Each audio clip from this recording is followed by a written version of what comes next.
Chapter 1.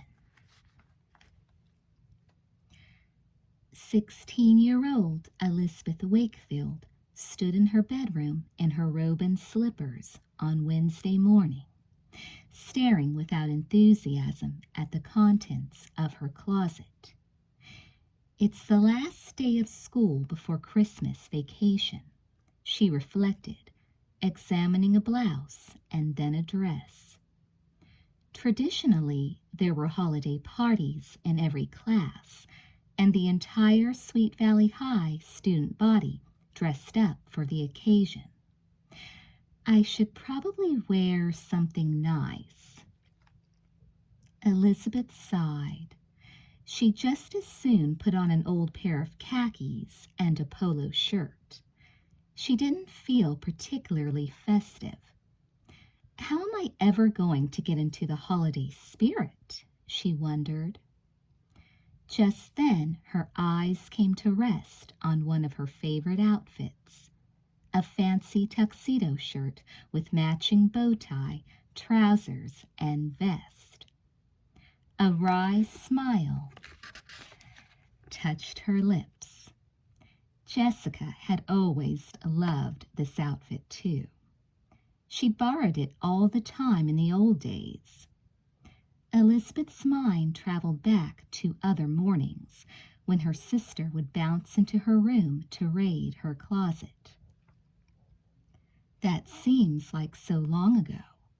Well, it was long ago, she reminded herself. It was another lifetime. Before.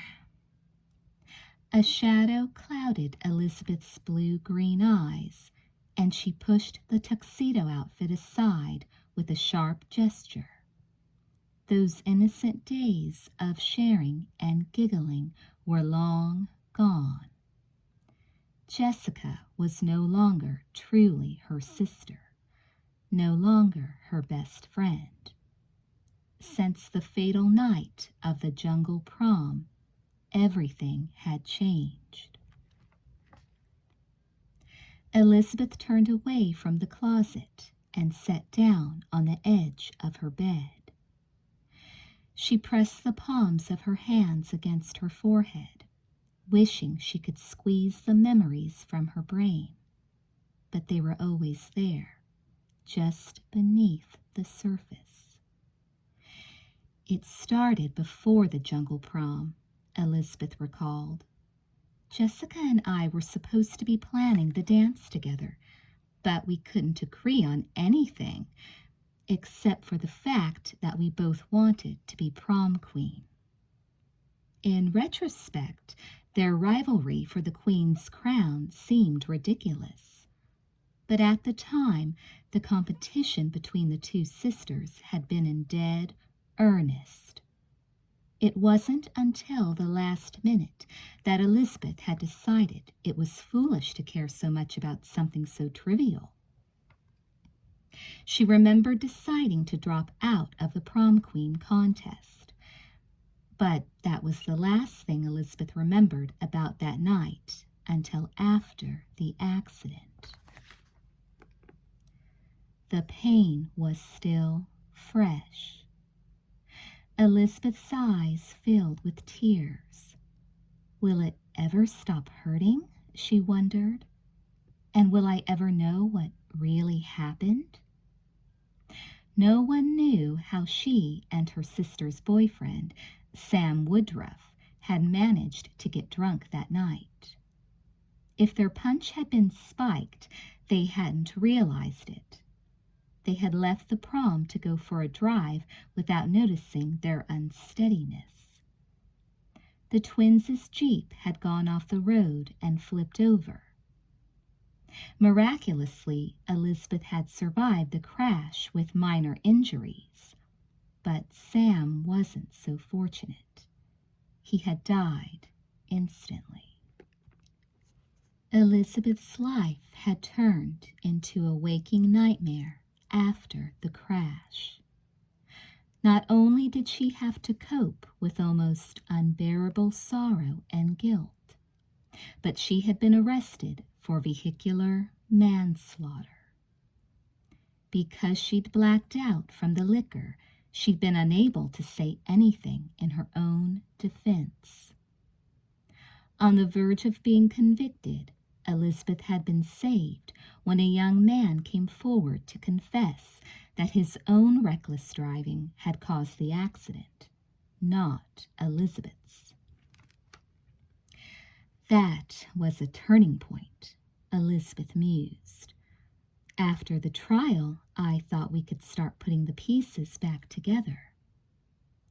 Jessica had finally seemed ready to forgive her for the part she'd played in Sam's death. They were so close to making up. And then,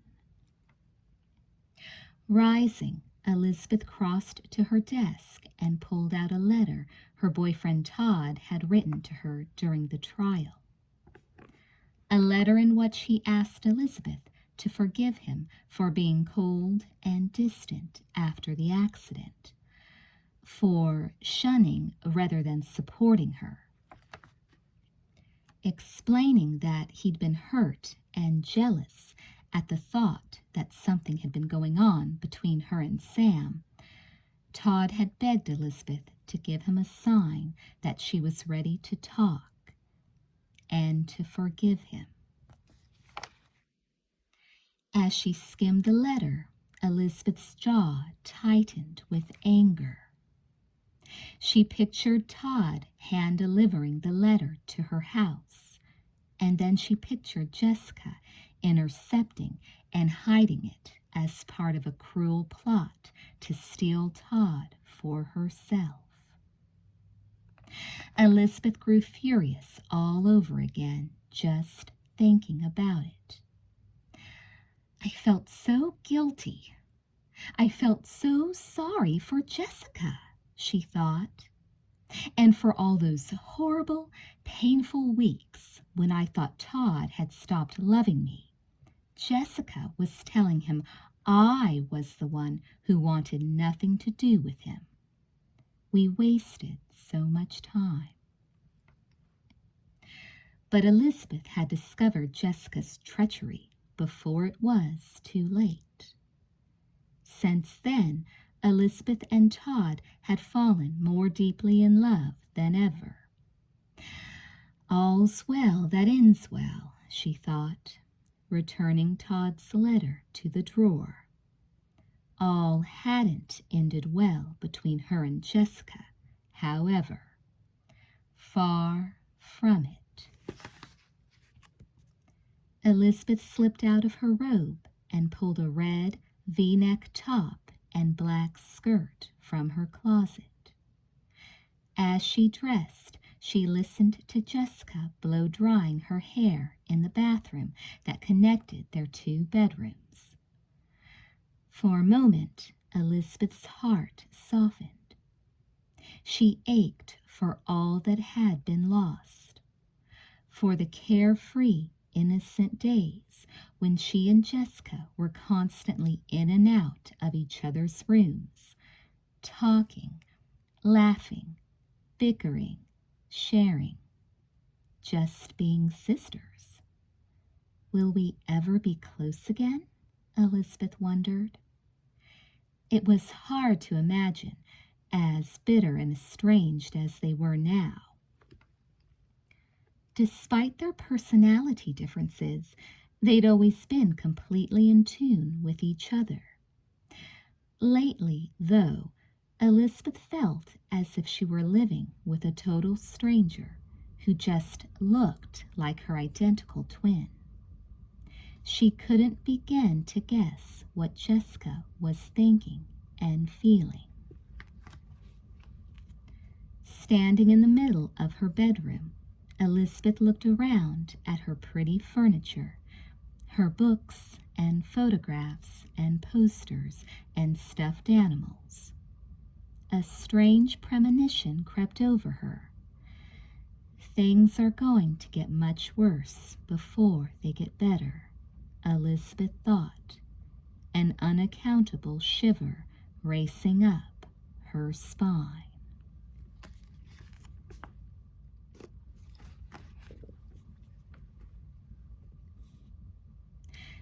Jessica unplugged the hairdryer and stuck it into the cabinet under the sink.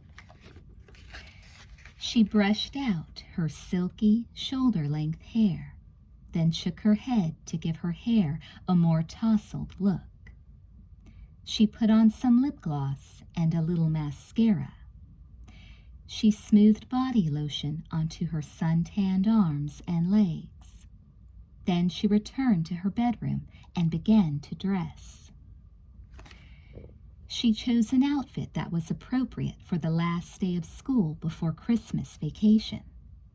A short, forest green knit dress with long sleeves and a scooped neck.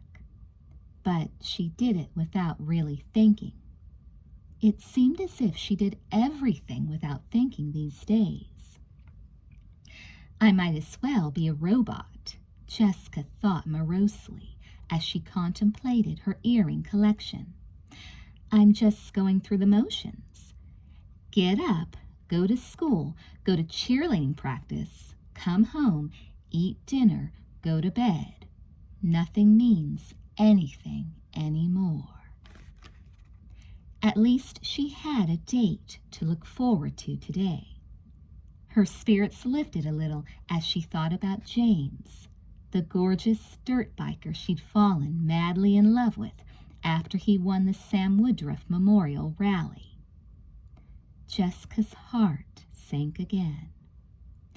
Sure, it was great going out with someone new. It boosted her ego to have a guy as sexy and as intriguing as James paying so much attention to her. But she never would have organized the dirt bike rally in the first place if Sam hadn't been killed in the tragic car crash the night of the jungle prom. Tears welled up in Jessica's eyes and then spilled over, streaking her mascara. She opened the top drawer of her dresser and removed the framed photograph she kept hidden under a tangle of socks and underwear. I miss you so much, she whispered to Sam. No one can ever take your place. Not James, not anybody. Lifting the picture to her lips, she kissed it lightly, then returned it to the drawer. Slowly but surely, she was getting over the pain of losing Sam. Organizing the dirt bike rally had helped her come to terms with his death. And even though sometimes she still missed him so much it hurt, Jessica knew that one day her heart would heal. There was another wound, though, that cut even deeper, one that no one else could see. It tormented Jessica every moment of the day and night, waking or sleeping. Worse even than Sam's death was the terrible secret that stood between her and her sister. Jessica was the only person who knew the full truth about what had happened on prom night, and the knowledge was destroying her. I wanted Elizabeth to make a fool of herself so people would vote for me for prom queen instead of her. For about the 1,000th time, Jessica recited the horrible confession in her mind. I spiked her drink. I started it all. Because of her malicious stunt, Elizabeth and Sam unknowingly got drunk and drove off in the Jeep. And I let Liz take the rap for the accident. Jessica thought. If the guy in the other car hadn't come forward at the last minute, she would have been convicted of manslaughter and sent to a juvenile home, even though it was all my fault, not hers. I would have let that happen to her. What kind of evil person am I? Jessica held back a sob. She wanted so desperately to tell Elizabeth the truth, to come clean, to absolve herself. Yet at the same time, she knew it was a truth that would make it impossible for them ever to be close again. If Elizabeth couldn't even forgive her for stealing Todd's letter. Jessica crossed her room, preparing to head downstairs to breakfast. Halfway to the door, she froze in her tracks, arrested by a sudden, eerie sensation. It came and went in a flash, but the message was clear. Trouble. There's more trouble for me and Liz. Jessica tossed her hair back, shaking off the melancholy mood. More trouble? She had to laugh. What on earth could be worse than what we've already suffered through?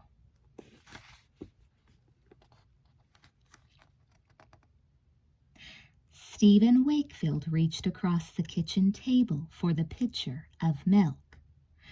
I can't believe I'm up this early, he remarked, stifling a yawn. After pulling those all-nighters during finals week, I figured I'd sleep till noon every day of vacation.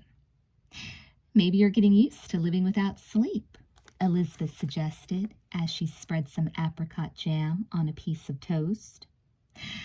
Maybe. Stephen dug into his cereal. Or maybe I'll just have to take a nap this afternoon. At that moment, Jessica entered the kitchen. Hi, hon, Mrs. Wakefield greeted her daughter. Morning, Jess, said Mr. Wakefield. Hi, everybody, Jessica mumbled, pulling out a chair and sitting down without looking at anyone.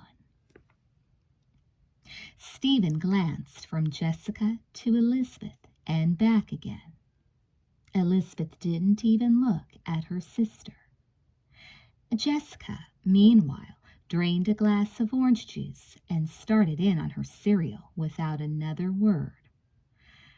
I thought they'd be over this, Stephen reflected. I thought I'd come home for Christmas vacation and everything would be back to normal around here. So much for that fantasy.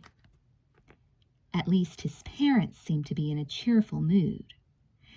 It's been ages since we last went up to San Francisco, Ned, Alice Wakefield mused as she stirred milk into her tea. I really can't wait.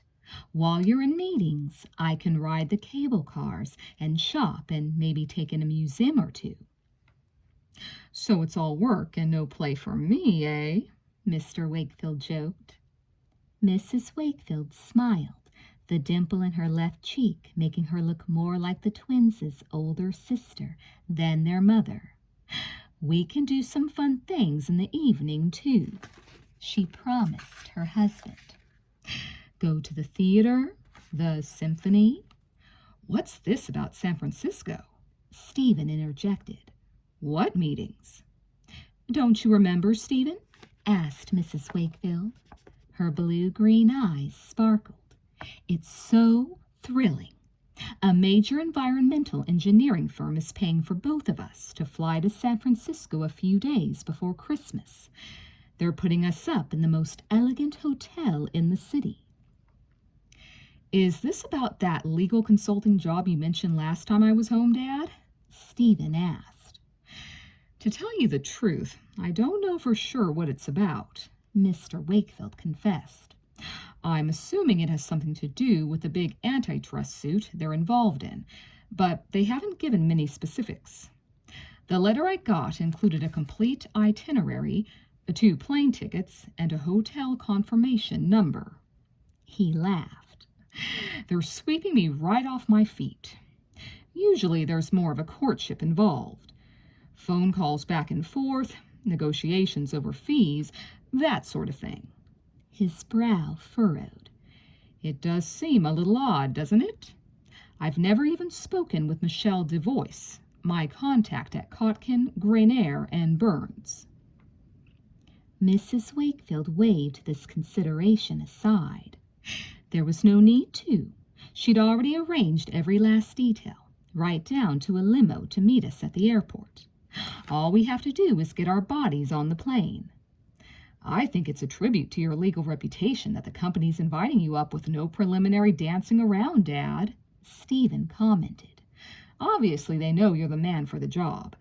Consulting projects are always kind of secretive, aren't they? It'll be fun, Mrs. Wakefield declared.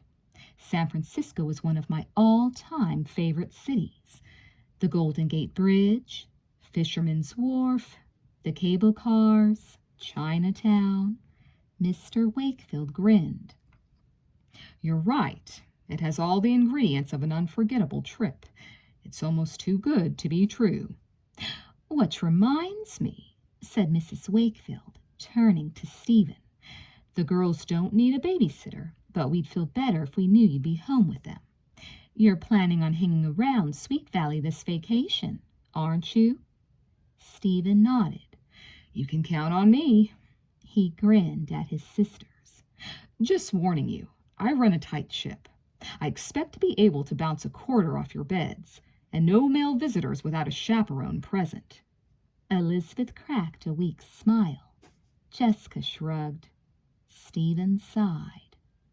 He was happy for his parents, but it didn't look as if being home alone with the twins was going to be a barrel of laughs.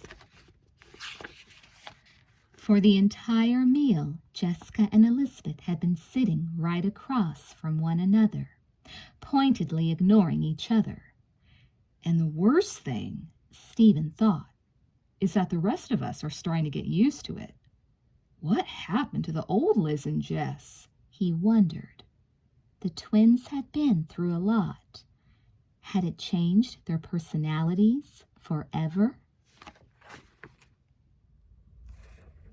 Chapter 2. I hate this Secret Santa candy cane thing, Leila Fowler grumbled to Jessica and Amy Sutton as they found seats in the Sweet Valley High auditorium before the start of morning assembly. How did such a dumb tradition get started anyway? Every year I always get candy canes from total dorks. Maybe the dorks figure you'll be in the Christmas spirit and give them a chance, Amy reasoned. Dorks are dorks no matter what the season, Leila declared with a disdainful toss of her long, glossy brown hair. Anyhow, it takes more than a cheap piece of candy to get my attention. I think it's a fun tradition, said Amy. The way elves deliver the candy canes in the middle of class and stuff. It's a great way to make sure we don't get any work done the day before vacation. Look at it this way, Lee, Jessica suggested, slouching down in her seat. All the proceeds from selling the candy canes go to the children's hospital, right? Being the object of so much unrequited adoration makes you a major league philanthropist. They'll probably name a wing at the hospital after you. Amy laughed. Except the whole hospital's called Fowler Memorial already. Leila patted her mouth in a ladylike yawn. Here comes old Chrome Dome. Wake me up when he's through talking. The yawn was contagious. Jessica felt her eyelids drooping as Mr. Cooper, the bald principal of Sweet Valley High, reminded the students that even though there would be parties in most classes that day, they were expected to behave themselves as usual and not get too noisy. Then Miss Dalton chatted for a minute or two about the next French Club outing. Just as Jessica started to nod off for real, she heard her sister's voice echo through the auditorium. She tensed, straightening in her chair. We all know the Oracle's the best high school newspaper in Southern California, Elizabeth was saying cheerfully. No, make that in the whole country. There was scattered applause from the audience. With great columns like personal profiles, this remark was greeted with whistles and laughter. You're probably wondering how we could make the paper better than it already is. Well, Elizabeth continued, there's always room for innovation, and we know there's lots of untapped talent out there. So to kick off the new year, right after vacation, the Oracle staff is holding a special meeting for people who think they might have an idea for a column or a cartoon strip or a feature article. Come bounce your ideas off us. You might end up on the front page. Jessica listened to her sister talk, a wistful half smile on her face. Elizabeth was really back in the swing of things these days, writing personal profiles and other stories for the newspaper, excelling in all her classes and extracurricular activities, dating Todd. She always had it all together, Jessica reflected. The accident and the trial threw her off balance, but now she's on track again. Liz Wakefield, the golden girl who can do no wrong. Jessica bit her lip. And then there's me. So don't miss the meeting, Elizabeth concluded, turning to leave the stage. Before she could step down, however, a tall, lanky elf in a bright red and green costume jumped up beside her. Elizabeth Wakefield, I presume? The elf bellowed. Laughter erupted in the auditorium. Santa must be really desperate for help in the elf department if he's hired Winston, Leela said, rolling her eyes. Nice tights, Egbert, somebody shouted. Students laughed and cheered as the elf presented a blushing Elizabeth with a Secret Santa candy cane and note. I wonder who it's from, someone else called out. Reading the note, Elizabeth smiled. When she stepped down from the stage right into Todd's arms, there was a roar of approval from the crowd. Jessica slumped in her seat again. No one loves me that way, she thought bitterly. Not even James, and no one ever will again. Are you going to sit here forever? Jessica blinked up at Leela, who was tugging on her arm. Come on, Jess. I want to get to math early and snag a seat in the back. I did not understand the homework. If Miss Taylor calls on me, I'm dead. Jessica trailed Amy and Leela out of the auditorium. They joined the flood of students heading to their first class of the day. I didn't get the homework either, Jessica mumbled, but I really couldn't care less. You'll care if Miss Taylor calls on you and you end up looking like a total idiot, Leela predicted. Jessica waved a hand. She never calls on me. As soon as the bell rang, Miss Taylor closed the classroom door and took up her usual post at the blackboard. We're having a party, don't worry, she promised the class. I've got donuts and Christmas cookies and other healthy stuff.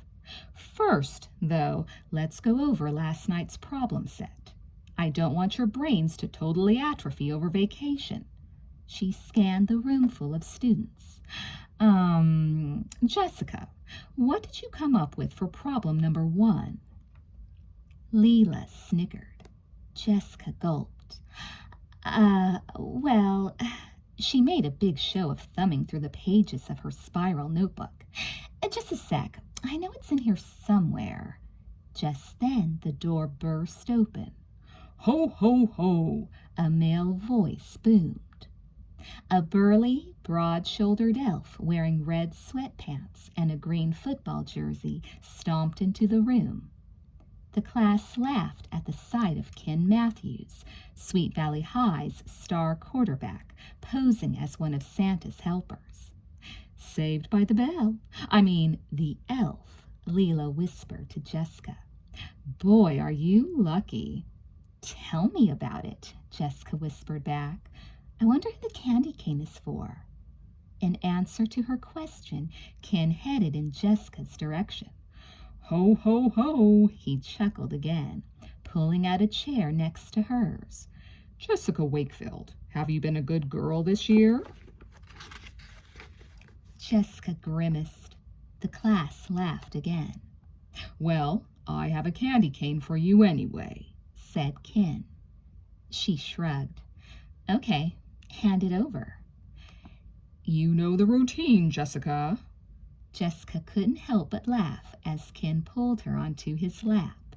He winked at the class. This is what I like about this job. Jessica wagged a finger at him. Just don't get fresh, Matthews. Ken grinned. I wouldn't dare. Now, tell Santa's helper what you want for Christmas. Well, let's see. Jessica tipped her head to one side, smiling slyly. I'd like peace on earth. Oh, you're such a saint, Leela said, rolling her eyes. And I'd like food for all the hungry people and no more pollution, Jessica continued. And a red Mazda Miata and a new wardrobe. Everyone laughed, including Miss Taylor. Ken bounced Jessica on his knee. Here's your candy cane, little girl. Ho, ho, ho. Merry Christmas. Jessica made a dramatic show of unfolding the note that came with the candy cane. Her spirits soared. There was nothing she enjoyed more than being the center of attention. But as she read the message, her smile faded. The unsigned card read simply, Happy Horror Days, Jessica. Who's it from? Leela demanded. Let's see, said Ken, trying to snatch the note. The whole class gazed at Jessica expectantly. She crumpled the note and hopped down from Ken's lap, forcing a smile. It's from a secret admirer. Ms. Taylor returned to the homework, mercifully forgetting that she'd called on Jessica right before Ken's interruption. Jessica stared at the candy cane lying on her desk. Happy Horror Days. What was that supposed to mean? Was it a reference to the car crash? To Sam's death? Who would write such a nasty thing? Leela peered quizzically at Jessica. You look pale, she whispered. Are you all right? Jessica's fist tightened on the mysterious note. Happy Horror Days. Jessica shuddered involuntarily. Shoving the scrap of paper into her purse, she tossed the candy cane at Leela. I'm fine. I just don't like peppermint.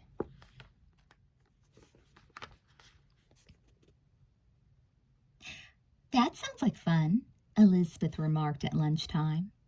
Todd had just finished telling her about his family's plan to spend Christmas weekend skiing in the mountains.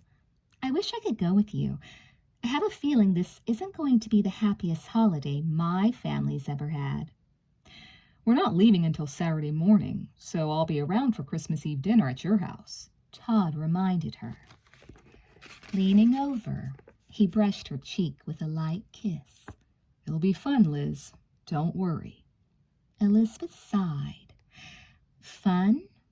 She didn't think so, although it was sweet of Todd to be so optimistic. Her family hadn't had fun together in ages. Even with Stephen home, the atmosphere on Christmas Day was bound to be grim. No wonder Mom and Dad are looking forward to their trip to San Francisco, Elizabeth reflected glumly. They probably can't wait to get away from their kids. They probably wish they'd never had us. Elizabeth Wakefield, here you are.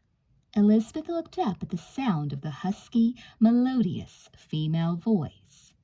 Her preoccupied frown gave way to a broad grin.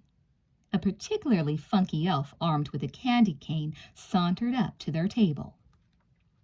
Trust Dana to make even an elf costume look like this year's hottest fashion, Elizabeth said laughingly to Todd.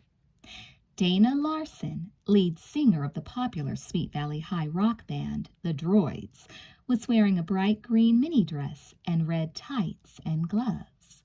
She'd even tinted her short blonde hair green and red for the occasion. Ho, ho, ho, she sang to Elizabeth. Here's another candy cane for you. You're really one of Santa's favorites this year. Save this for dessert, okay? Dana pranced off to deliver more candy canes. Elizabeth tipped her head to one side, a smile still playing on her lips. Who could this be from? She wondered aloud. I already got one from you, Todd. Todd grinned.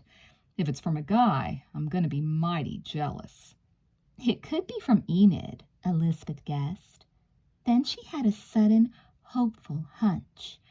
Maybe it's from Jessica. Maybe, in the spirit of Christmas, her sister wanted to make peace. Eagerly, Elizabeth unfolded the note, but the message inside wasn't an expression of affection or an apology. It wasn't from a well-wisher. The color drained from Elizabeth's face. Todd frowned. What's the matter, Liz? What does it say? It says, I'm dreaming of a red Christmas. Elizabeth read, her voice shaking slightly. Wreck the halls with bloody bodies. It's not signed. What the? Todd took the note from Elizabeth's trembling hand. After glancing at it briefly, he balled it up and tossed it toward a trash can. It's just somebody's idea of a sick joke. Don't give it another thought. Elizabeth nodded, but she couldn't get the frightening words out of her mind. Wreck the halls with bloody bodies. An image of Sam's lifeless form being pulled from the wrecked Jeep flashed across Elizabeth's consciousness. Who would do such a thing? She asked Todd, her eyes wide with distress. Todd shook his head. I don't know, Liz. I just don't know.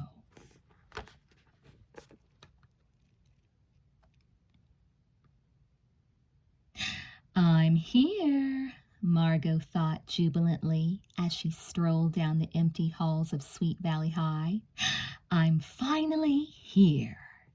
She walked at a leisurely pace, savoring the feeling, familiarizing herself with every inch of the school where Elizabeth Wakefield spent so much of her time, where Margo would spend so much time when she became Elizabeth Wakefield.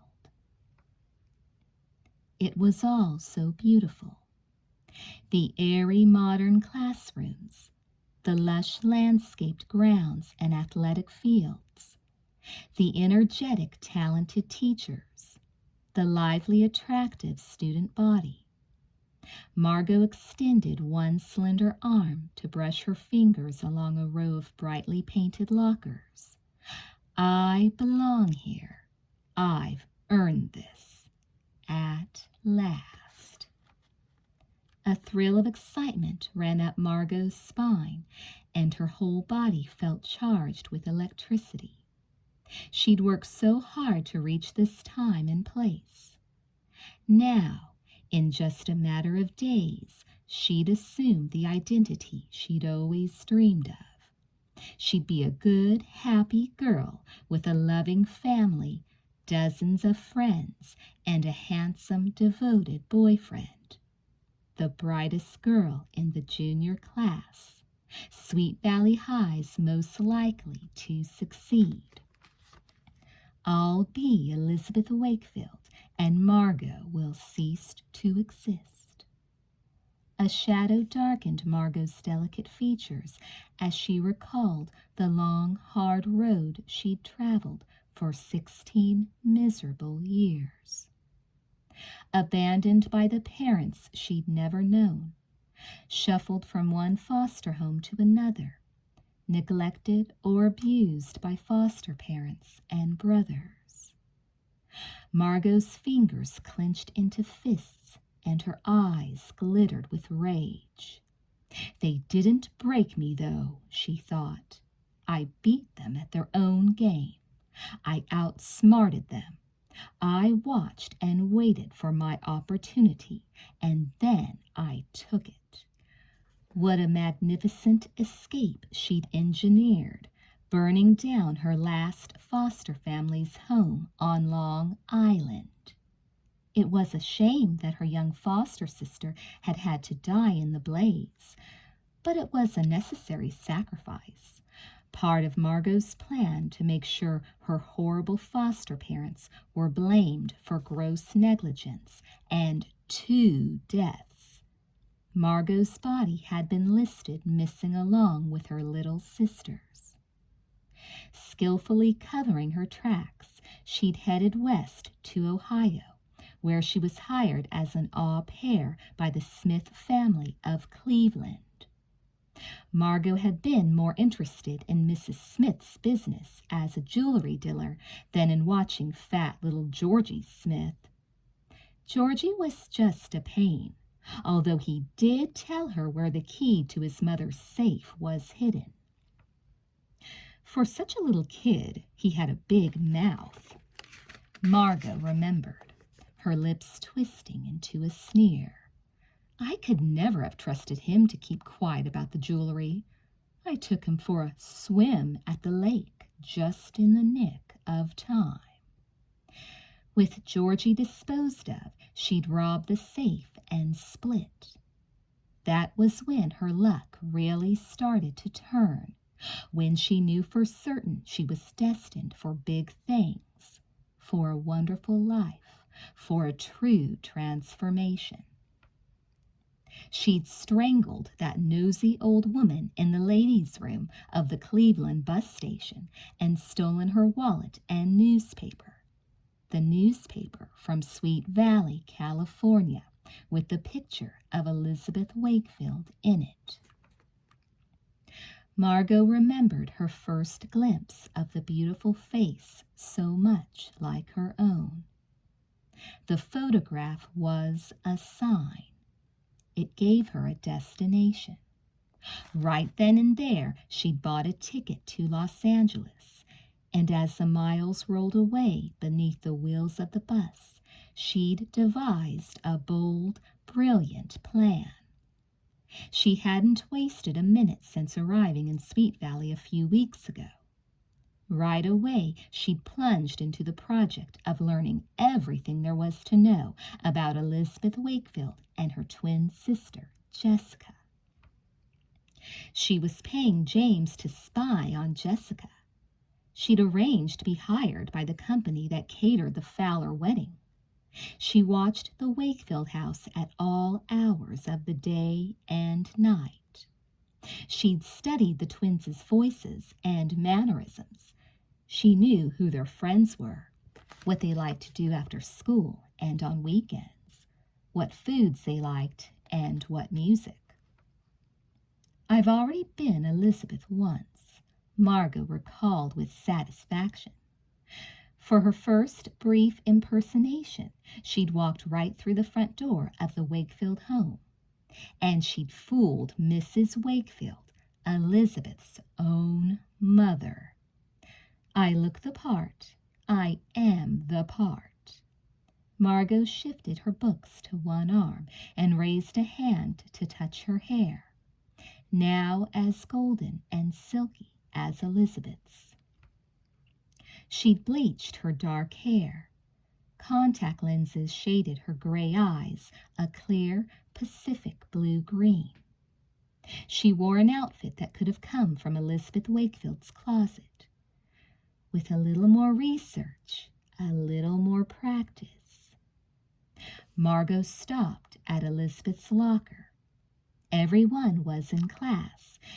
It was a good time to figure out the combination.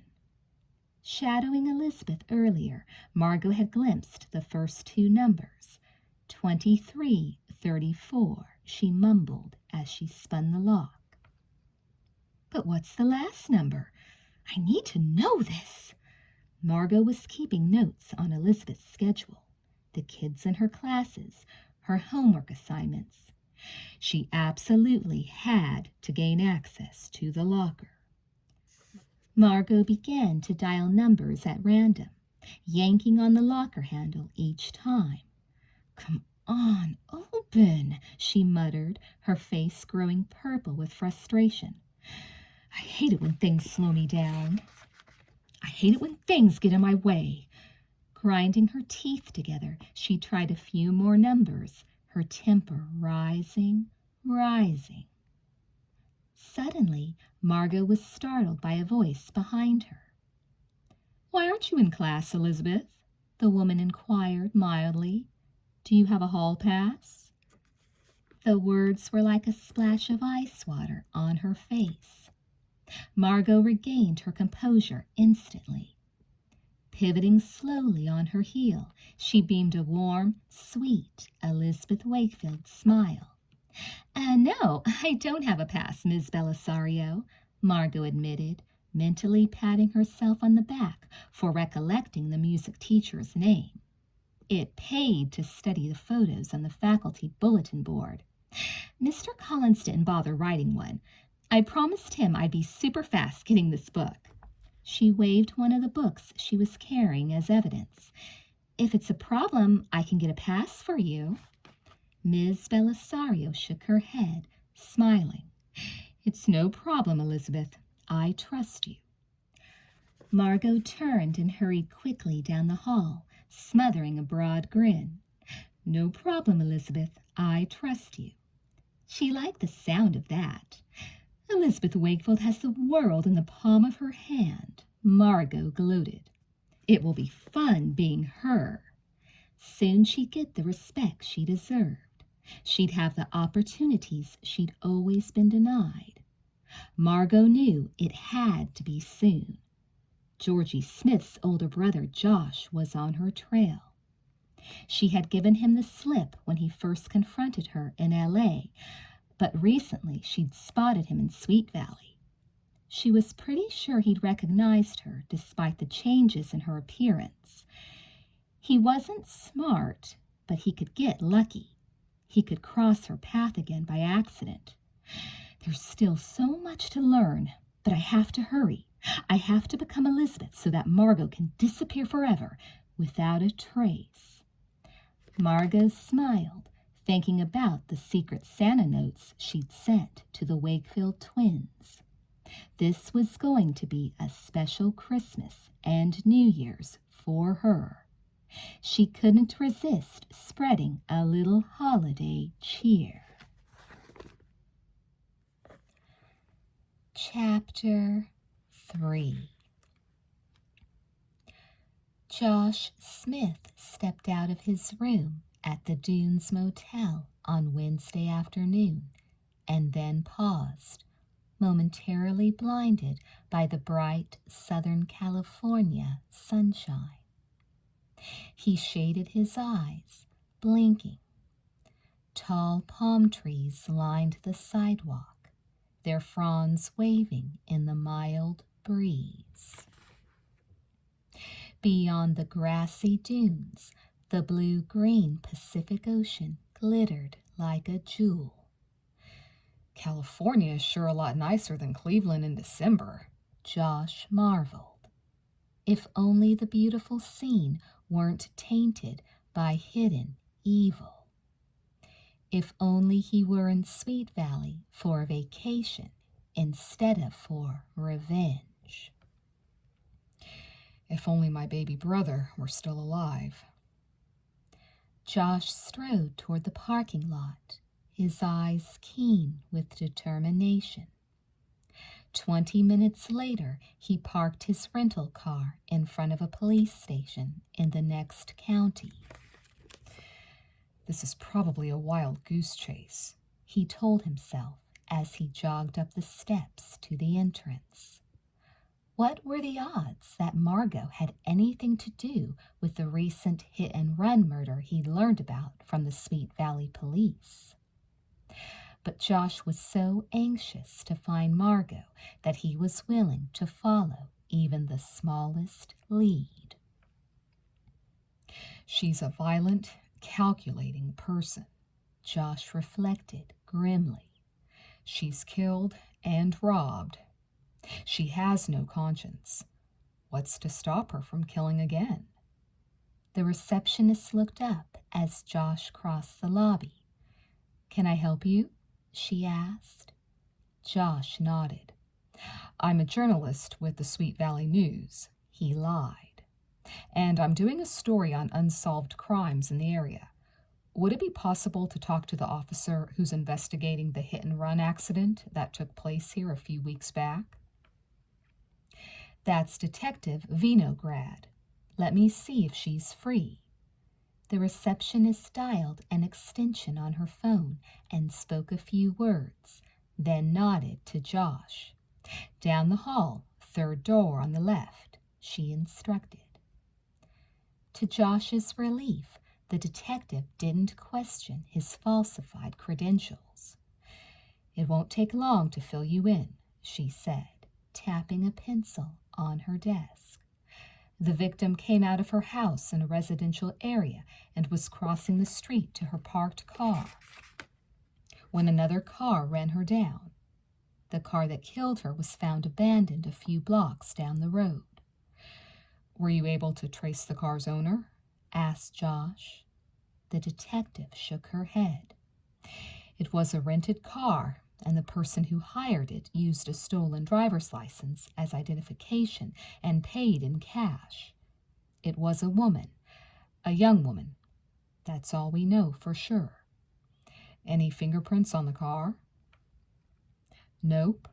Whoever she was, she knew what she was doing, and she was as cool as a cucumber. She didn't panic. Before ditching the car, she wiped off the steering wheel and the door handles. Detective Vinograd shook her head again, mystified. It certainly looks premeditated, but we're stumped on a motive. The victim was a young, single mother. She worked through a couple of temporary agencies, doing office work and catering. She was just an ordinary girl with no enemies. Why would someone want to run her down in cold blood? Josh had been taking notes on a legal pad in order to look more like a journalist. Now he froze, his pen clutched tightly in his fingers. In cold blood. Margo, he thought, his own blood turning to ice in his veins. The hit-and-run killing sounded like her gruesome handiwork. Josh was sure she was in Sweet Valley and up to her murderous old tricks. She had to have a reason, though, Josh thought. Margo was demonic, but her madness had a method to it. What did she stand to gain from that woman's death? Where was she now? Who would be next? Anything else I can help you with? Detective Vinograd inquired, looking pointedly at her wristwatch. Jolted back to reality, Josh jumped to his feet. I guess not. Thanks for your time. He headed for the door and then paused. He wasn't entirely satisfied. He still didn't possess a single clue as to Margot's whereabouts. If I only knew why she killed that woman. Josh turned back. Detective Vinograd, I think I'd like to talk to a few more people who knew the victim. Can you give me the phone numbers of any relatives or employers? Detective Vinograd pushed a manila folder across the desk toward Josh. Help yourself. She didn't have any family in the area, but I spoke with some of her friends and people she'd worked with. I'm warning you, though, I came up empty-handed. I don't imagine you'll have any better luck. Probably not, Josh agreed as he scribbled down a few phone numbers. He pointed to one item on the list, which had been crossed out. Valley Caterers in Big Mesa. What's the story here? Right before her death, she signed on for a catering job, the detective explained. The folks at Valley Caterers were no help at all, though. She'd never worked for them before. They didn't know her personally. Josh copied down the number anyway. Anything the dead woman had done in the days before her death was of interest to him. I'll pay a visit to the caterers, he decided as he left the police station. It wasn't much of a lead, but he had to pursue it.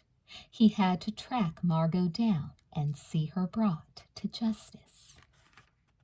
Sliding behind the wheel of his car, Josh sat for a moment without starting the engine.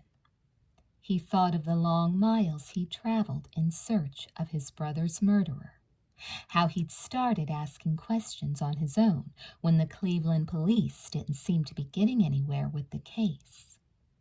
He'd finally cornered Margo in a diner in the LA train station. What a moment that had been. What did the detective say? Cool as a cucumber? What an understatement, Josh thought. Even with her back against the wall, Margo had managed to manipulate him, taking advantage of his nervousness and giving him the slip. Since then, he'd covered the whole state of California looking for her, knowing she had to be there somewhere. She'd come to the end of the continent. She couldn't get any farther west. Finally, he'd glimpsed a girl in Sweet Valley. Blonde, but undeniably Margo.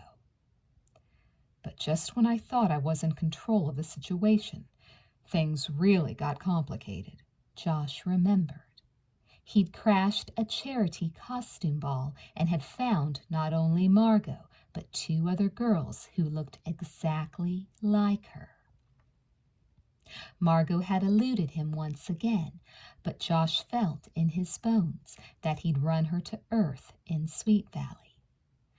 There was a reason she'd chosen this town. The presence of her lookalikes, the Wakefield twins, couldn't be a coincidence. Josh clenched his jaw tightly, struggling to rein in his emotions, but he couldn't stop the tears that rolled down his cheeks. I'll get her. I'll get my revenge, he thought grimly as he turned the car key in the ignition and the engine roared to life. For Georgie's sake.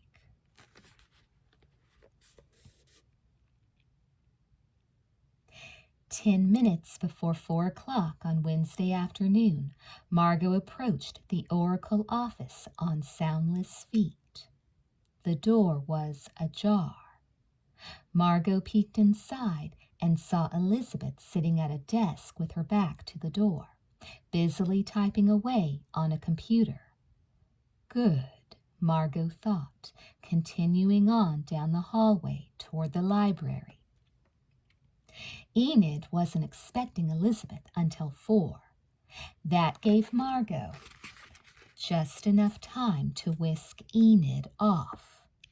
For some Christmas shopping and maybe an ice cream cone, Margo murmured, mimicking Elizabeth's voice. She smiled to herself with satisfaction. That was exactly how Elizabeth had said it when Margo overheard the 2 girls talking earlier that afternoon. She had the impersonation down cold. The tone of voice, the tilt of the head, the smile. And there's no time like the present to use it, Margo figured as she pushed open the glass door to the Sweet Valley High Library. I might as well start getting in good with my new best friend. Just inside the library, however, she paused at a loss. Enid had instructed Elizabeth to meet her at my usual spot. But where was that? She wandered around the library, casually scooping out every corral and study table. Well, I don't know where Enid likes to sit in the library, but I know everything else about her, Margo thought. She chanted the pertinent facts in her mind. Moved to Sweet Valley in 8th grade after her parents got divorced. Became friends with Elizabeth in 10th grade. Lives alone with her mom. A good student. Dates Hugh Grayson from Big Mesa. Hi, Liz, someone said in a soft voice. Margot focused on the speaker. A slender, pretty girl with big blue eyes and tousled dark hair was sharing a study table with a handsome, broad-shouldered boy. I know them too, Margot thought, her confidence growing by leaps and bounds. Pamela Robertson had recently transferred to Sweet Valley High from Big Mesa. She was dating Bruce Patman, the hunky star of the school tennis team and the richest boy in town. Margot gave them a little wave in passing. "Hi, Pamela. Hi, Bruce," she whispered. She resisted the urge to let her gaze linger on Bruce's athletic physique. Elizabeth Wakefield didn't make eyes at other people's boyfriends. If I ever break up with Todd, though, Margot speculated, licking her lips, Bruce would be a mighty fine catch. Just ahead, in a corner corral, Margot spotted a girl with curly, shoulder-length brown hair. This is it, she thought, hurrying forward. Her heartbeat remained steady. She was excited, but not nervous. Why be afraid of a mouse like Enid? It would be a breeze to win her over. Stepping up behind Enid, Margot tapped her lightly on the shoulder. "Hi, Enid. Ready to go?" she said in a low voice, in Elizabeth Wakefield's voice. "You bet," Enid whispered in reply. She pushed her chair back and glanced up at Margot, smiling. "Let's get out of—" The words died on Enid's lips. She froze, staring at Margot with wide, green eyes. Something's wrong, Margot thought, her palms suddenly beginning to sweat. Stay cool, stay calm. Standing up, Enid looked Margot straight in the eyes. "You're not Elizabeth," she declared after a long, pregnant pause. Enid's words sliced into Margot like a knife. The blood drained from her face. She felt exposed and vulnerable. It was the first time she'd been challenged. How could this have happened? Margot shifted her feet. What are you talking about?" she asked, fighting to hold herself together. "Of course I'm Elizabeth." Enid shook her head in exasperation. "Jessica, what kind of silly game are you playing now? Whatever it is, I'm not playing along." Grabbing her books, Enid stomped off in a huff. As soon as she was out of sight, Margot sank into a chair and closed her eyes, breathing hard. "Get a grip," she ordered herself. "You're not off the hook until you're out of here." Margot forced herself to take a deep breath and slowly brought her emotions back under control. "It could have been worse," she concluded after a few minutes. "Enid thought I was Jessica, after all. Wrong twin, but at least she didn't suspect the truth. Still, how annoying. It looked as if fooling loyal old Enid wasn't going to be so easy after all." Margot chewed on her lip, fretting. Then her expression brightened. "If I have to, I'll just kill her," she decided. "She's not the kind of best friend I want, anyhow."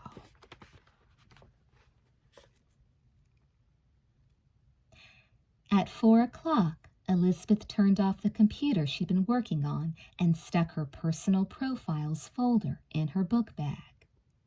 She turned to leave the newspaper office just as Enid burst in. "The strangest thing just happened," Enid breathlessly greeted Elizabeth. "What?" asked Elizabeth. "Jessica came to the library and pretended to be you," Enid informed her as they headed across the lobby toward the exit. "She came by my corral and said, 'Let's go. like she knew about our plans and everything. Isn't that bizarre?" Elizabeth raised her eyebrows. "You're kidding." Enid shook her head. "It freaked me out for a second," she confessed. "Why would she do such a thing?" "I honestly don't know," Elizabeth replied, baffled and angry. "I don't know why she does anything anymore." The two girls walked to the parking lot in thoughtful silence. A troubled frown shadowed Elizabeth's face. "It burns me up, these stunts she pulls," she said after a minute. "I don't trust her, not since the thing with Todd's letter. But I'm worried about her, too. I mean, she's always had a talent for getting into trouble. But there's usually been a reason for it. This is just weird." "I thought she was starting to get over Sam's death," Enid remarked as she unlocked the passenger door of her mother's blue hatchback for Elizabeth. "Now that she's dating that James guy, I thought maybe she was getting back to normal." "Back to normal?" Elizabeth shook her head.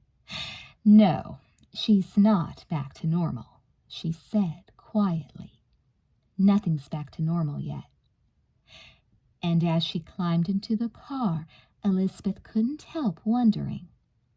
Something had gone wrong inside of her sister since Sam's death. Would things ever be normal again?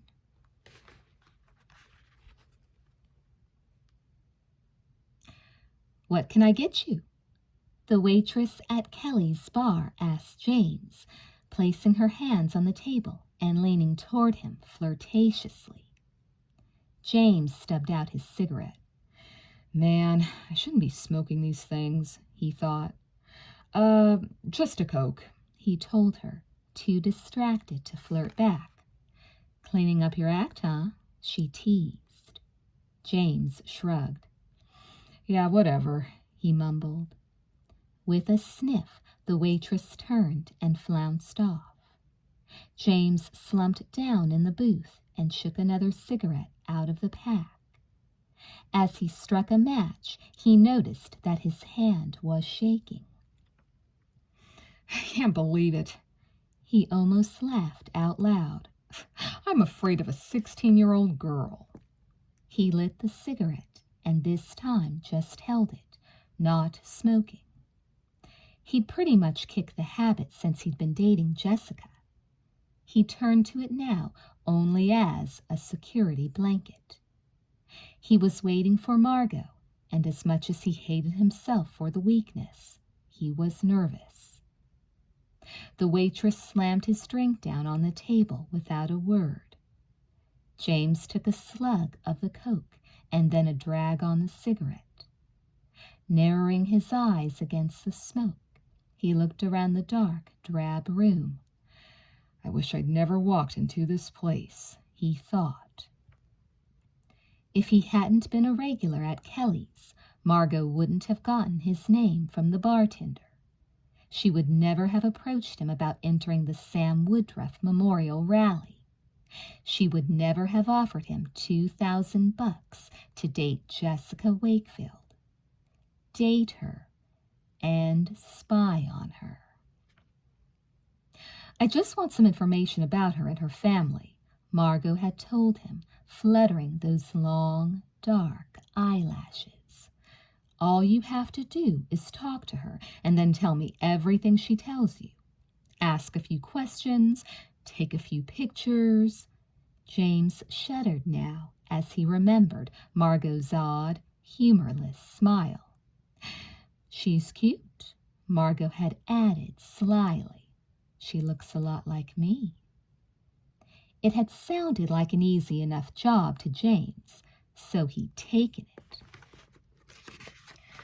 The money was really going to come in handy.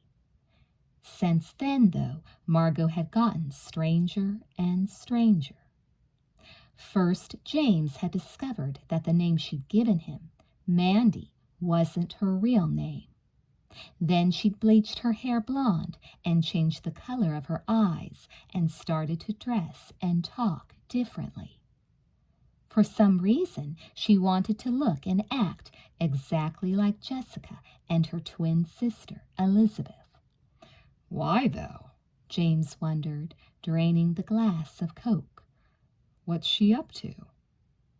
He didn't know for sure, but he was starting to suspect that Margot's interest in the Wakefield twins was malicious, maybe even deadly. She wouldn't permit him to ask any direct questions of her. That was part of their deal. But her veiled comments about her past gave him the distinct impression that she stopped at nothing to get what she wanted. And if anyone was foolish enough to get in her way. As for him, he'd won the dirt bike rally and struck up an acquaintance with Jessica Wakefield. And she'd fallen for him, just as she was supposed to. The only problem was...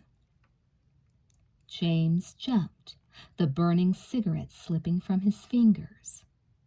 A girl had slipped noiselessly into the booth opposite him. She was young, blonde, and beautiful. She looked exactly like the girl he dated these days. Sweet, wholesome Jessica Wakefield. But this wasn't Jessica. "Hi," Margot said, reaching across the table for the pack of cigarettes. Her hand brushed against his. James felt the hair on the back of his neck stand on end. "So what's new?" she asked briskly. "Got anything good for me?" James retrieved the cigarette, stubbing it out. There was no point in beating around the bush. The sooner he got it over with, the sooner he could get out of there. "I want off your payroll, Margo," James announced. Margot froze in the act of striking a match. "You what?" she repeated, her voice shrill with surprise. "I'm not interested in the job anymore," James explained, looking down at the scarred tabletop. "Jessica Wakefield's a bore. I don't need the money that bad." Margot lit the cigarette. Putting it to her lips, she sucked in a mouthful of smoke. Meanwhile, she stared at James, her small, cold eyes seeming to drill right into his heart. "You're not bored with her," she snarled after a long moment. "You've fallen in love with her, you pitiful fool." "That's not it," James protested, his face flushing. "Don't lie to me," she snapped. She tossed the cigarette into the ashtray and sat forward, gripping the edge of the table with both hands. "Did you say anything to her about me?" James gaped at Margot. She panted like a cornered animal, her eyes wild. "No," he swore. "I haven't said anything to anybody about you." Still tense and panting, Margot weighed his words.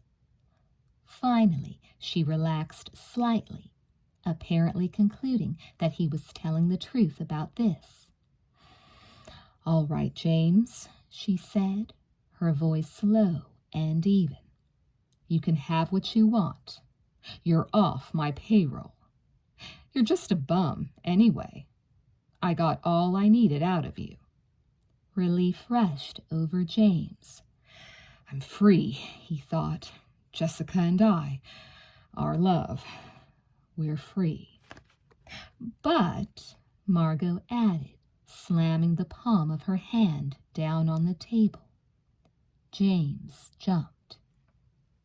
"If you betray me for Jessica, if you say another word to her, if you so much as look at her ever again, I'll kill you." James blanched and Margot smiled. "I'll kill you," she repeated in a harsh whisper, "but I'll make you suffer beforehand.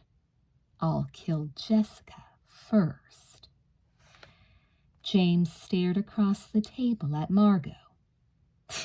"You're bluffing," he said, his voice cracking. The expression in Margot's crazed eyes was deadly serious. "I don't bluff." What am I going to do? James thought desperately. There didn't seem to be any way out. How could he protect Jessica now without exposing her to greater danger? Both their lives hung in the balance. Both of them were at the mercy of this monster. "Who are you?" James whispered. "What are you?" Margot stood up to leave. As she looked down at James, a subtle transformation came over her face. She smiled. Jessica's smile. "I'm exactly who I appear to be," she replied lightly. Chapter 4. Alice Wakefield kicked off her pumps and curled up on the living room sofa. On one side of her lay a paperback novel, on the other a stack of bills and her checkbook. She was home from work early for a change, her interior design firm usually demanding longer hours. It was tempting to indulge. She looked longingly at the novel and then picked up the bills with a sigh. As she tore out the first check, she heard the front door open. Someone stepped into the living room. "Hi, Liz," Mrs. Wakefield said, glancing up briefly at her daughter. "Hi, Mom." Mrs. Wakefield's gaze had dropped back to her checkbook. Then she did a double take. Elizabeth walked toward her, an angelic smile on her face. What's different about her? Mrs. Wakefield wondered, narrowing her eyes. Elizabeth, who was wearing jeans and a red V-neck t-shirt, looked perfectly happy and relaxed, and yet... Mrs. Wakefield shook off the sensation as Elizabeth sat down next to her. "How was your day, honey?" "Oh, just fine." Elizabeth didn't volunteer any more information. She just sat quietly and stared at her mother with adoring eyes.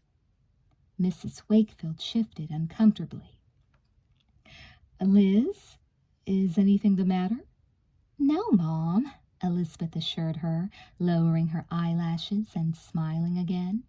"Everything is just perfect." Leaning forward, Elizabeth gave her mother a quick, warm hug. As her daughter's arms wrapped around her, a strange chill penetrated Mrs. Wakefield's heart. She shuddered, momentarily overcome by a feeling of revulsion. Fortunately, Elizabeth didn't notice her reaction. Humming cheerfully, she hopped to her feet and sauntered out to the hallway. The feeling disappeared as quickly as it came, but Mrs. Wakefield was shocked to her very core. She stared after Elizabeth, her eyes wide with puzzlement and guilt. What had just taken place? Why would a hug from her daughter, whom she loved, stir such a feeling? It was like being touched by a stranger, Mrs. Wakefield reflected. The connection she usually shared with her daughters, the deep, unspoken bond, had suddenly seemed to dissolve. Something was off. Something was missing. Mrs. Wakefield bit her lip, distressed. "What's happening to me? What's happening to all of us?" she wondered, tears springing to her eyes. Had the divisiveness in the family gone so tragically far that she was growing alienated from her own children? She shuddered again, this time from recalling how close she'd come to a nervous breakdown during Elizabeth's trial. She'd protected herself from the horror by withdrawing. She'd turned her back on her family when they needed her most. The trial was over, but the pain lingered. Her daughters were seriously, perhaps permanently, estranged from one another. I can't just detach myself from their problems again. I can't give up on them. If I do, we'll never be a real family again. Mrs. Wakefield pressed a hand to her throbbing forehead. Maybe it's just as well Ned and I are going away for a few days, she mused. Maybe I need some time away from... The thought dangled in her brain, incomplete. She stared blankly into space. Time away from what? From whom?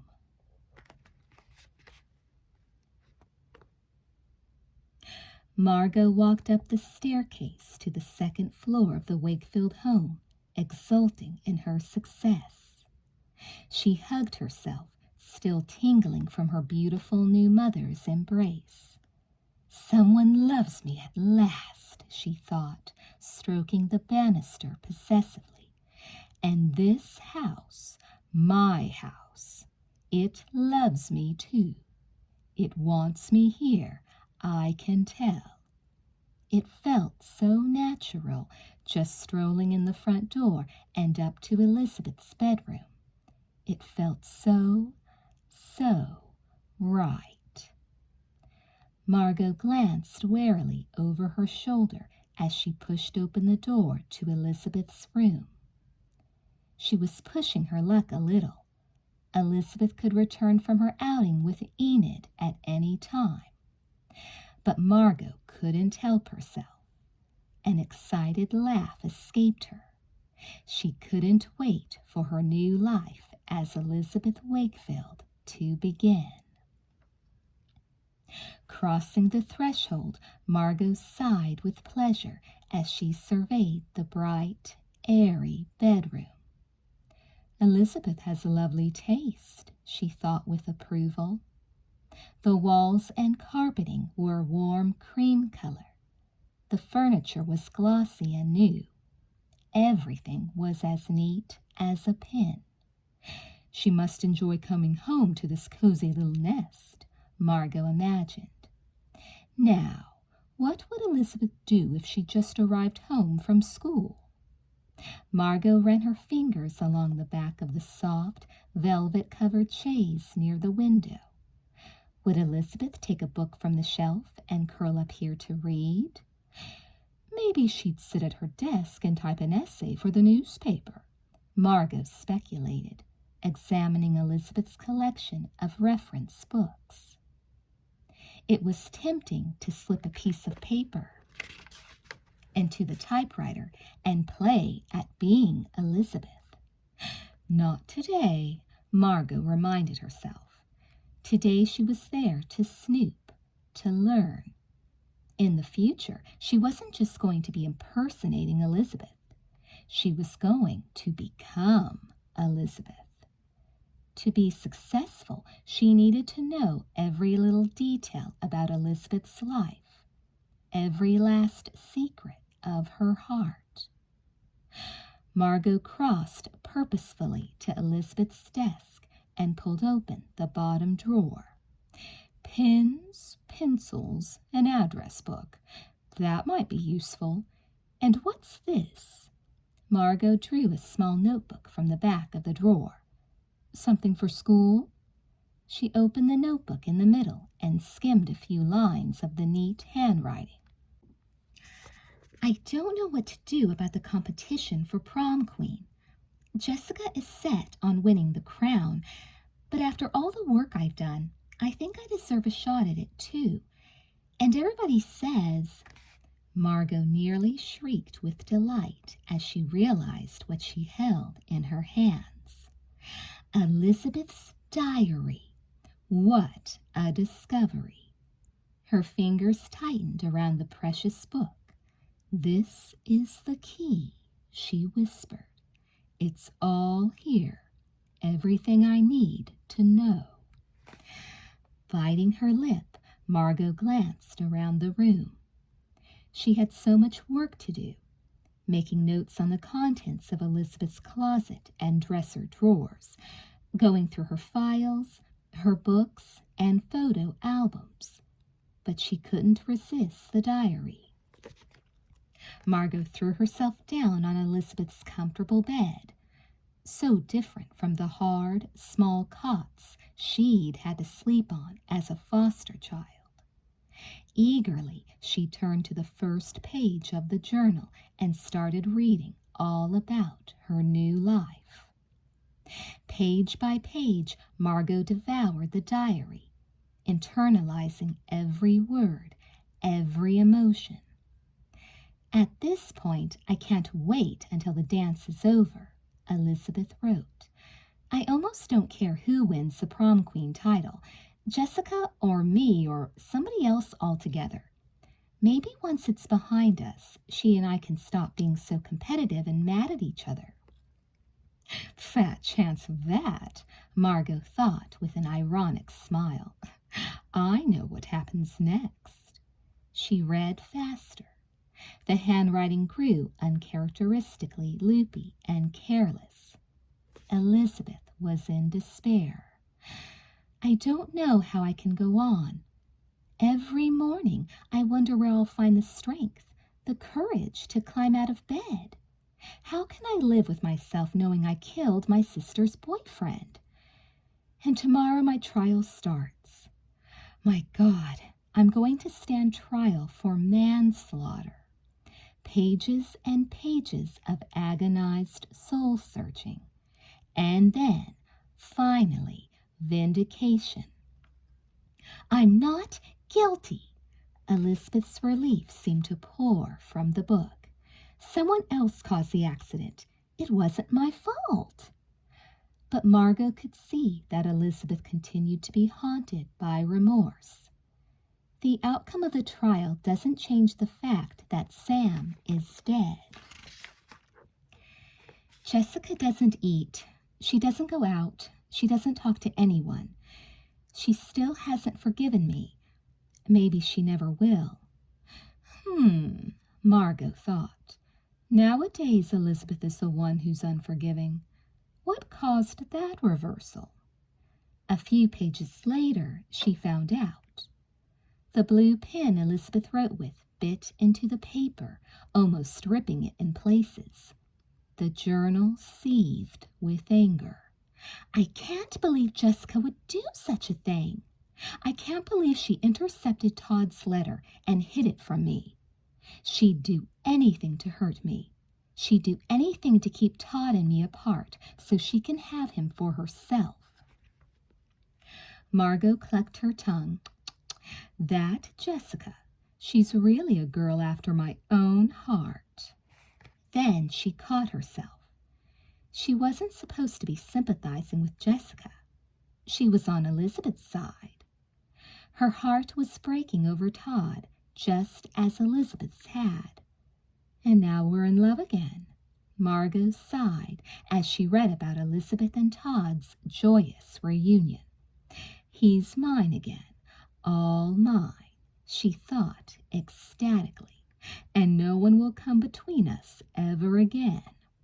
I should really be taking notes on this, Margot reflected. The journal was a treasure trove of personal observations about Elizabeth's friendships, family, schoolwork, the oracle. It was all there. Better yet, I should borrow it for a day and make a copy of the whole thing. As she turned to the journal's most recent entry, Margot suddenly realized she was squinting. Around her, the room had grown dark. God, what time is it? She wondered, bringing her wrist close to her face and peering at her watch. An hour? I've been lying here for an hour? She'd stayed far too long.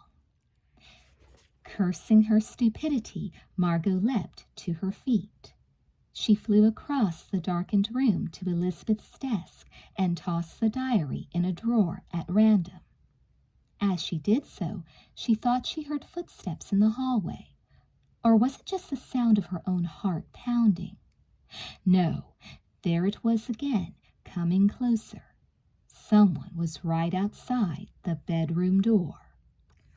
Margot dived into the closet. There was no place else to hide.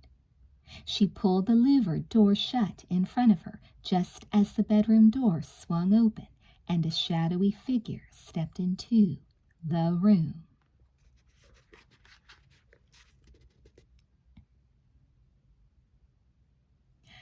Sliding her hand along the wall, Elizabeth felt for the light switch and flipped it on.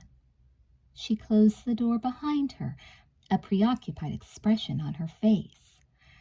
Mom's been acting so weird lately, she thought, reflecting on the strange exchange they just had downstairs. Talking about a conversation I don't remember us having, asking me why I changed my clothes. Elizabeth looked down at her pink Oxford shirt. I didn't change my clothes, and she hasn't seen me since breakfast anyway.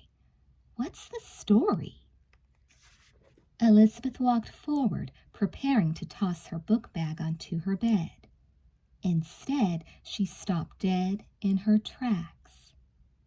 Instantly forgetting about her mother, she focused on her surroundings. What the... Elizabeth distinctly remembered leaving her bedroom as neat as a pin. But now... Her eyes darted around the room, taking in the signs of disorder.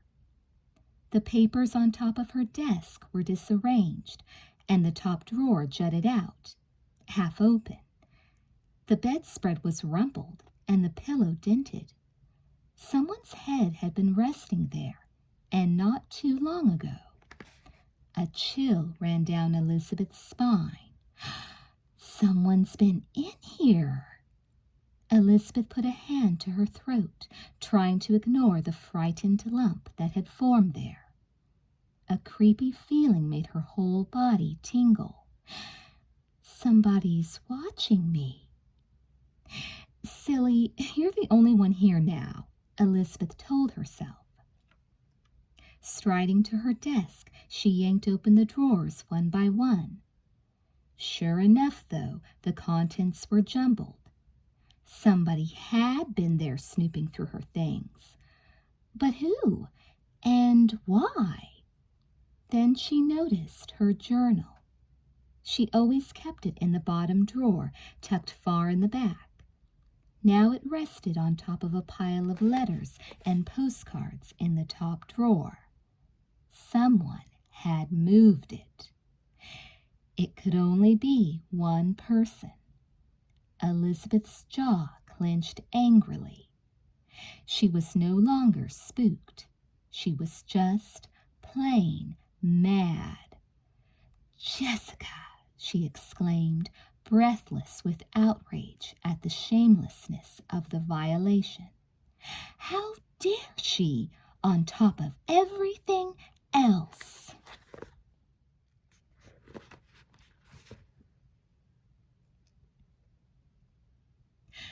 Margot had left the louvered door open just a crack. Now, from the shadows of the closet, she peeked out at Elizabeth. Her heart pounded like a jackhammer. Her position was incredibly perilous. Elizabeth didn't suspect an intruder. She thought Jessica was the one who'd been snooping around her room. But what if she opened the closet and discovered Margot crouching there? Stronger than fear, however, was fascination. She's so close, Margot thought, electrified. I can practically reach out and touch her. Spellbound, she watched Elizabeth replace the diary in the bottom drawer and straighten the papers on top of the desk. Then, tossing back her hair, Elizabeth turned toward the closet. For a long moment, Elizabeth stood as still as a statue, apparently lost in thought. Margot's eyes focused greedily on the other girl's slender neck, her bare, exposed throat. It would be so easy, Margot thought. Her palms itching, she fingered a silk scarf she picked up from the floor of the closet. I could do it right here, right now. I could just wrap this scarf around her neck and pull it tight. It would only take a minute. No one would hear. No one would know. Then I wouldn't have to wait any longer. I could become Elizabeth Wakefield right now. The prospect drove Margot to ecstasy. She tensed, ready to spring forward. Then, with a monumental effort, she restrained herself. No, Margot thought, sinking back in the closet and letting the scarf slip from her fingers. No. She squeezed her eyes shut against the tempting vision of Elizabeth's nearness and vulnerability. She'd almost let it carry her away. But she couldn't afford to be reckless. What would she do with the body if she strangled Elizabeth now? And I'm not ready yet, Margot conceded silently. Her failed encounter with Enid earlier that afternoon was proof. She was an actress, after all. She had to have every line and gesture down cold before the curtain rose on opening night. She had to be 100% sure of her role when she went on stage as Elizabeth Wakefield, daughter of Ned and Alice, sister of Jessica and Stephen, friend of Enid, girlfriend of Todd, darling of Sweet Valley, California. She couldn't afford a single lapse. No one must ever, ever question her identity. Patience, Margot chastised herself. This was only the dress rehearsal. She still needed practice. Soon, though, soon you'll get your chance. Margot held her breath, waiting for Elizabeth to make her next move. To Margot's relief, Elizabeth turned away from the closet and walked into the bathroom. As soon as the door closed behind Elizabeth, Margot darted silently from the closet and out into the hallway. She collapsed against the wall, expelling the pent-up air from her lungs in a loud sigh. Then she hurried down the stairs, careful not to make a sound. On the second-to-last step, she paused. Someone coughed nearby. Mrs. Wakefield was still in the living room. I can't risk the front door, Margot realized.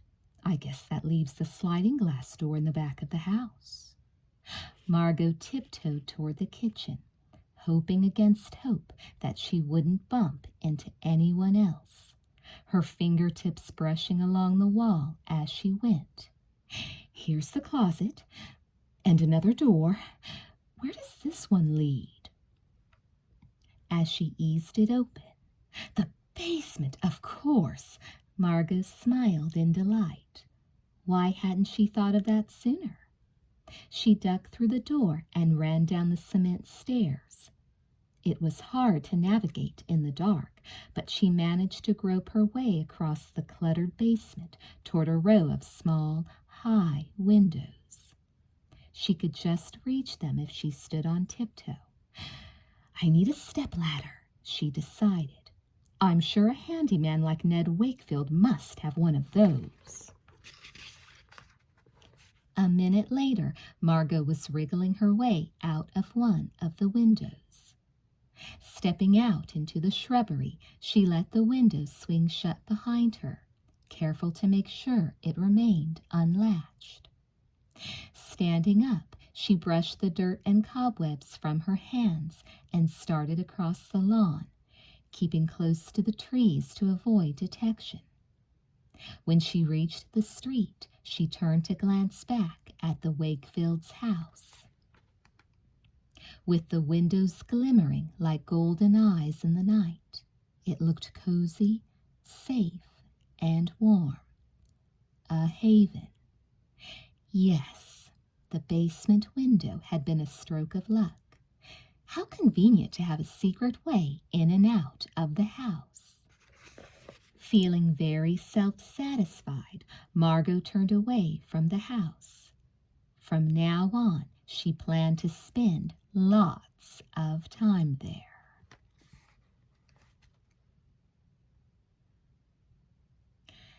At 10 o'clock that night, the telephone rang. Jessica wouldn't admit to herself that she'd been sitting close to the phone all evening, praying for it to ring. Such behavior was too pathetic for words. But when the phone finally did ring, she jumped to answer it. "Hello?" she said hopefully. "Jess, it's me," a husky voice mumbled.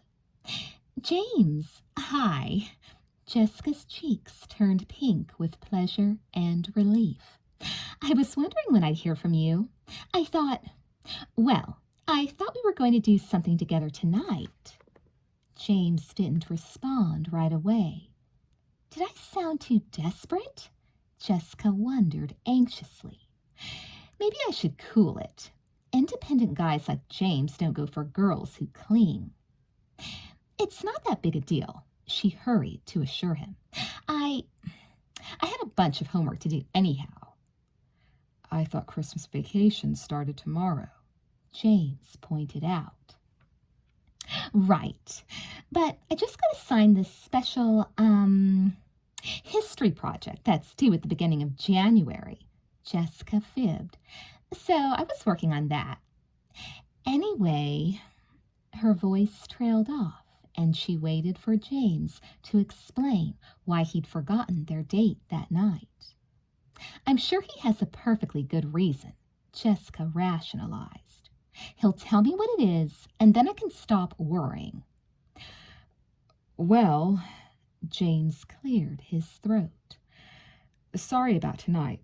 I meant to call you sooner to tell you I couldn't make it, but, something just came up." "Oh," Jessica couldn't think of anything else to say. "I'll call you tomorrow, okay?" James said. Now his tone was brisk, as if he couldn't wait to get off the line. Sure." Jessica's shoulders slumped. She felt completely deflated.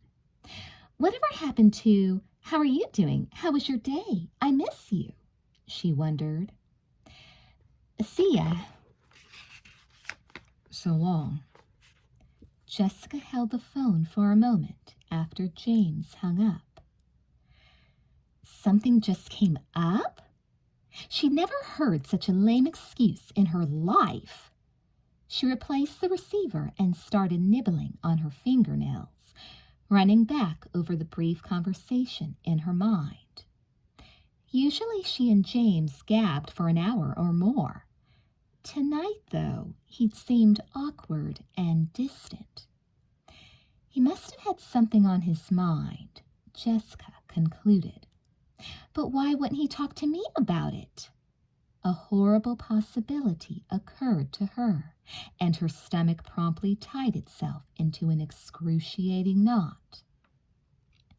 Maybe he couldn't talk to me about what's bothering him, because I'm what's bothering him. Maybe nothing came up. Maybe he just didn't feel like seeing me. Springing to her feet, Jessica began pacing around her bedroom. The purple walls seemed to close in on her. She kicked viciously at a pile of crumpled clothes on the floor. But he can't be losing interest in me, she thought. Why, the last time we were together at the beach, a couple of nights ago, Jessica closed her eyes, remembering the way James had wrapped his strong arms around her and held her as if he'd never let her go. He'd never actually said he loved her, but when he kissed her, when he stroked her hair, "He does love me," Jessica tried to convince herself. "He just has to love me." She undressed, adding her jeans and sweatshirt to the mess on the floor of her room. Pulling on the football jersey she liked to sleep in, Jessica crawled into bed and burrowed under the covers. For a few minutes, she just lay curled up in a ball, feeling lonely and depressed. Then she tuned in to the sound of water running in the bathroom. Elizabeth was washing her face and brushing her teeth. Once again, Jessica found herself wishing desperately that she could confide in her sister the way she used to. I could tell her about James, Jessica thought wistfully. She'd help me understand him. She'd make me feel better. We could talk about everything. We could just be sisters again. Suddenly, Jessica didn't think she could bear the loneliness for one more minute. We can be sisters again, but somebody has to make the first move. It might as well be me, Jessica decided. I need to tell her the truth about prom night, and then we can take it from there. Jessica flung back the covers and jumped out of bed. There was no time like the present. Why endure another sleepless night? I'll go to Liz now, before I lose my nerve, she decided. I'll confess about the spiked punch, and then I'll tell her how sorry I am and how much I love her. And then, Jessica crossed her fingers, I'll just pray that she can begin to forgive me. Jessica tapped lightly on the bathroom door, then pushed it open. The bathroom was dark, but beyond it she could see that Elizabeth's bedroom light was still on. Jessica paused, one hand on Elizabeth's door. Taking a deep breath, she ventured quietly into her sister's room. Elizabeth was standing in front of the mirror over her dresser, brushing her hair. Jessica cleared her throat. Liz, can we please talk? She asked. I have something really important to tell you. Elizabeth spun around, her hair flying. What? That you snooped through my stuff and read my diary? She cried, her eyes flashing with anger. Jessica's eyebrows shot up. Excuse me? You couldn't find any letters from Todd to hide, so you figured you'd come up with some other way to make me miserable. Is that it? Elizabeth ranted on. Jessica stared at her sister, baffled. Liz, what are you talking about? She protested. I never read your I'm sick of your lies and your tricks. Elizabeth broke in, coldly. Just get out of my room. Jessica stood frozen by confusion and misery, her eyes brimming with disappointed tears. But Liz, she whispered, I didn't. I just wanted to. I said, get out, Elizabeth cried.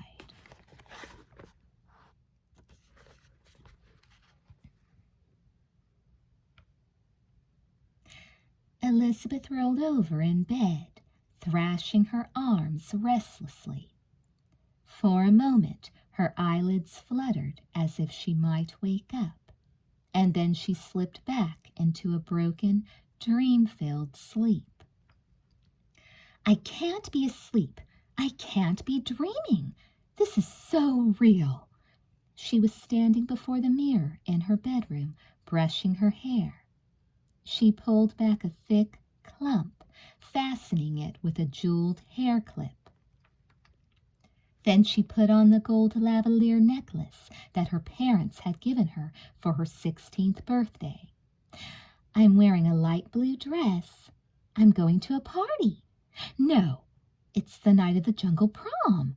I'm getting ready for the dance. The doorbell rang, and Elizabeth hurried from the bedroom, nearly colliding with her sister, who emerged from her own room at the same moment. Tension crackled between them as they went downstairs to join Todd. Todd and Sam. Sam! He wasn't dead. Elizabeth saw him as big as life. His curly blonde hair, his twinkling blue eyes, that sheepish, endearing grin. The boys were dressed up and so handsome. They presented Elizabeth and Jessica with corsages, and the four of them posed for pictures in the living room. Then they all headed out into the night to go to the jungle prom. Every detail is perfect, Elizabeth thought with satisfaction as she arrived at the gym. All those long hours of preparation had paid off. The decorations were beautiful. The kids were thrilled by their many yearbook souvenirs, and the band, Island Sunsplash, was fantastic. She and Todd hit the dance floor, and they danced and danced until he was named prom king and had to hustle on stage to take his throne. Elizabeth was so proud of him. But there was Sam, with no one to talk to or dance with, because Jessica was off trying to drum up prom queen votes for herself. Elizabeth took a whirl with him. Sam was a great dancer. How about a break? Sam suggested. I could use a drink. Elizabeth felt incredibly thirsty, too, so they returned to their table and drained a cup of punch. The punch. Elizabeth came fully awake with a jolt, her eyes popping wide open. Her nightgown was drenched in sweat, and she was breathless as if from dancing. What a dream, she thought, shaking her head in amazement. It had been so vivid she could practically taste the punch on her lips. The punch. Was there something about the punch? Suddenly Elizabeth shivered. She'd thrown off the covers in her sleep. Now the breeze from the open window chilled her. Reaching for the bedspread, she pulled it up under her chin, but her teeth continued to chatter. What a dream, she thought again. She'd had other dreams about prom night. About the car crash and Sam's broken, bleeding body. And during the trial, she'd been haunted by recurring dreams of a girl who looked just like her sister, but who had dark hair and a big butcher knife. But she'd never dreamed about the dance itself. Why was it coming back to her now? There must be a reason I dreamed about the prom in such detail, Elizabeth mused. Dreams are messages from your subconscious, right? Part of the dream had to be significant, she thought. But which part?